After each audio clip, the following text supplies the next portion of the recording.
Dustin Long, Landmark Newspapers.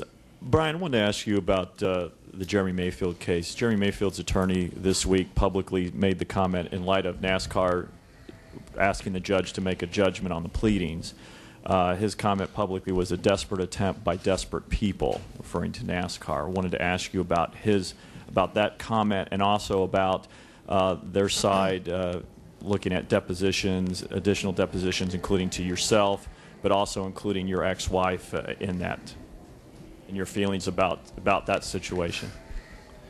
Well, I will say it this way, that I've had a lot of experience with trial lawyers, more than I would like, and I didn't see the comment that you're referring to, but with trial lawyers, I've never been surprised with them what they will say to get some outcome for somebody that they're representing. So I don't. We're going to deal with it like we said we would. We have made all the comments we can make in terms of what we think that has happened, and we are going to go forward with. And it's regrettable. Our preference is never to be in litigation over anything. We make rules, and we hope that everybody abides by them. And if you go get a trial lawyer and you go do something, then that's out of our control. Our only control at that point is to do the best we can in representing the entire sport's interest in matters that affect them, and we will continue to do that. Brian, just about them trying to bring your ex-wife. I said nothing surprises me with trial lawyers in the 21st century. They're an amazing group of people.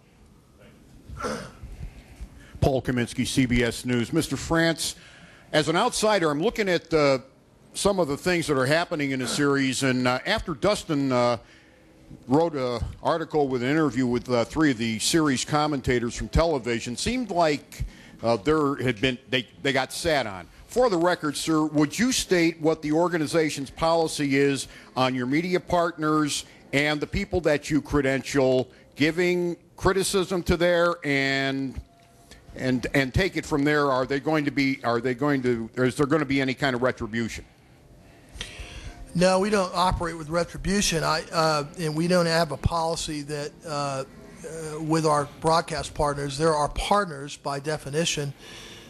They have an enormous investment in the sport, and they're professionals, and they're networks that cover all sports, and they understand how to cover individual sports better than we could tell them how to do that. It doesn't mean we don't have differences as we go along. We do, but there's no policy at NASCAR that demands that they do one thing or another thing, and they operate, and they're all different. All the networks operate differently, and the talent on the broadcast operates different. They're different people, obviously, and that's the extent of our policy. There isn't a policy. We'll finish up with Jay, Lee, and Terry. JR Yahoo Sports. Brian, the ratings from the beginning of the year to the end of the year seem to just take a gradual decline, and even in the chase. I'm wondering if there are some structural factors outside of the chase that you're looking at to sort of steady that, especially as the season sort of winds down in the final 10 races. Well, look, there are a lot of reasons that ratings go up and down, and you've heard me say, and there are literally a dozen different things that factor into that, and I won't get into all of them. And needless to say, if you're a sport that has rising rates or slightly declining rates, you want to be mindful of all of those things and do the best you can to help drive interest in your sport. And we're going to do all of those things that we possibly can and more. And it's important to note that with our ratings, on any given weekend, we still remain the second or third, depending on which weekend it is, most popular sport.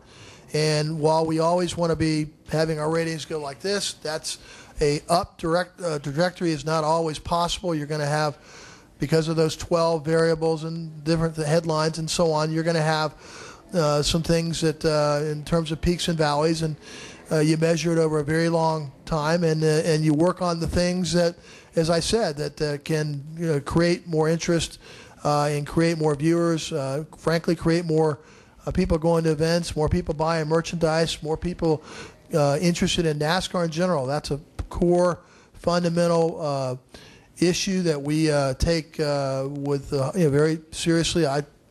We're going to spend a lot of time in the off season seeing how we can improve, and I think any sport league does that. I think that's the cornerstone of the popularity of a league over time.